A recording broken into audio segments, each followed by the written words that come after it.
Merhabalar, ben doçent doktor Hanifi Üçpınar. Ortopedi ve travmatoloji uzmanıyım. Her alanda olduğu gibi de tıpta da biliyorsunuz teknolojik gelişmeler çok hızlı ilerlemekte. Bu pozitif yönde olmakta tabii ki. Omurga cerrahisinde de yeniliklerden bahsetmek isterim tabii ki. Bu yeniliklerden en önemlisi de herhalde robotik omurga cerrahisidir. Yapay zeka, makinelerin öğrenimi hususunu göz önüne aldığımız zaman da bu branş içerisinde de bundan uzak durmak, hani yok saymak pek mümkün gözükmemekte. Biz de bunu görmezden gelemedik tabii ki. Merkezimizde Türkiye'de tek olan omurga robotik cerrahisini gerçekleştirmekteyiz. Robotik cerrahisi şu demek, robot özellikle ne demek ondan başlayalım. Robot insanların işlevlerini yerine getirebilen otomatize çalışan makine. Biz bu teknoloji, bu makineleri ameliyat içerisinde kullanıyoruz. Bu neden önemli? Şöyle, siz her zaman diyelim bir basket topunu atıyorsunuz. Aynı hızda, aynı yere ulaştıramayabilirsiniz. Ama bunu bir robotla hep aynı şekilde tekrarlayabilirsiniz. Robotik cerrahi standartize tedaviler sunma açısından ve tabii ki hasta güvenliği sunması açısından çok önemli. Şu anki ortopedi ve travmatoloji uzmanlık mevzuatında bu omurga cerrahisi yok. Bu omurga cerrahisi yeni gelişen bir teknoloji aslında. Daha doğrusu 2000'li yılların başından başlayan ve sürekli pozitif anlamda gelişen bir teknoloji. Ülkemizde hatta Avrupa'da da yeni yaygınlaşmaya başlayan bir teknoloji. Bunu kullanmak için ortopedi ve travmatoloji ihtisasını bitirmeniz maalesef yeterli değil. Robotik omurga cerrahisi yapılan bir merkezden uzmanlık aldıysanız bu başka bir şey. Ama ülkemizde öyle bir imkan yok. Şimdi omurga cerrahisini genel olarak toparlarsak omurga ameliyatları ne için gerekiyor? Genelde çocuklarda bel eğrilikleri, skolyoz, kifoz hastalıklarında kullanılıyor. Yetişkinlerde ise yine skolyoz ve kifoz görebiliyoruz ama çocuklara kıyasla daha az sıklıkta gözüküyor. Yetişkinlerde daha çok gördüğümüz dar kanal hastalığı, fıtık ameliyatları, tümör ameliyatları bunları yapıyoruz. Bunları tedavi ederken omurga cerrahisinden, robotik teknolojiden tabii ki faydalanıyoruz. Robotik cerrahi peki yani bize sunduğu avantaj ne? Niçin kullanıyoruz bunu?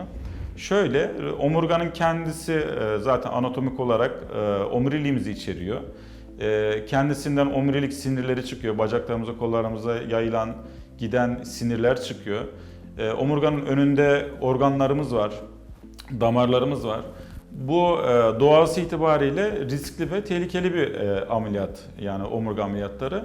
Bu bölgede çalışırken, bu anatomik bölgede çalışırken robotik cerrahi kullanmak çok önemli. Çünkü robotik cerrahi de asıl olarak bizim kullandığımız şey omurgaya implant koyarken, implant halk dilinde platin demek. Bunları koyarken bize çok büyük güvenlik alanı açıyor. Vidalama yapmadan da tabii ki yapılan omurga ameliyatları var. İmplant koyma, yani omurgaya vida koyma, omurgalar arası kafes dediğimiz kafes koyma sırasında omurga ameliyatında robotik cerrahi kullanmak, robotik cerrahinin temelini oluşturan navigasyon sistemini kullanmak tabii ki bize çok büyük bir güvenlik aralığı açıyor. Şimdi diyelim sizin bir belinizde dar kanal var veya çocuğunuzda skolyoz var. Bunun için bir ameliyat planlıyoruz. Bu ameliyatı planlarken hastalarımızın gerekli olan tetkiklerini yapıyoruz. Bu tetkikler neler? Röntgen, MRI, bilgisayarlı tomografi. Bunlar zaten rutinde de yapılıyor çoğu zaman.